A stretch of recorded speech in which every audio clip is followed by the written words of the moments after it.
নমস্কার বন্ধুরা, টলিপাড়ার সবথেকে গরম খবর, ভাইরাল মুহূর্ত আর আপনার প্রিয় তারকাদের অজানা গল্প সবকিছু একসাথেই পেতে চোখ রাখুন একটাই জায়গায়, টলিটুন। টলিউডে আবার নতুন বিতর্ক। সোশ্যাল মিডিয়ায় ভাইরাল হয়েছে কোয়েল মল্লিক ও শুভশ্রী গাঙ্গুলির দুটি আলাদা মুহূর্তের ছবি ও ভিডিও। নেটিজেনদের একাংশের দাবি, দুজনের তাকানোর মধ্যেই স্পষ্ট ধরা পড়েছে পার্থক্য। অনেকে বলছেন কোয়েল মল্লিকের চোখের তাকানোর মধ্যেই এখনও একটা ইনোসেন্ট ভাব কাজ করে।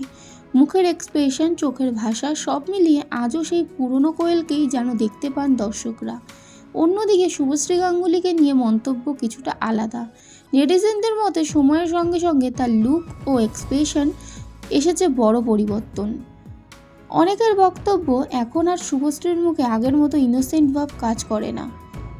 এই প্রসঙ্গে দেবের একটি পুরনো মন্তব্য নতুন করে সামনে এসেছে, যেখানে তিনি ইঙ্গিত দিয়েছেন সময় ও অভিজ্ঞতার সঙ্গে মানুষের চেহারা এবং এক্সপ্রেশন বদলে যায়, আর সেটাই হয়তো স্বাভাবিক। তবে এই তুলনা কতটা যুক্তিযুক্ত? কোয়েল ও শুভশ্রী দুজনেরই তাদের নিজস্ব জায়গায় সফল ও জনপ্রিয়। একজন সংসার ও অভিনয়ের ভারসাম্য রেখে এগিয়ে চলছেন, অন্যজন আবার কেরিয়ারের নতুন অধ্যায়ে নিজেকে নতুনভাবে গড়ে তুলছেন। সব মিলিয়ে এই তুলনামূলক বিতর্কে টলিপাড়ায় নতুন করে চর্চা শুরু হয়েছে। আপনাদের কি মত কমেন্টে জানাতে ভুলবেন না। নামটা মনে আছে তো? টলিটুনস।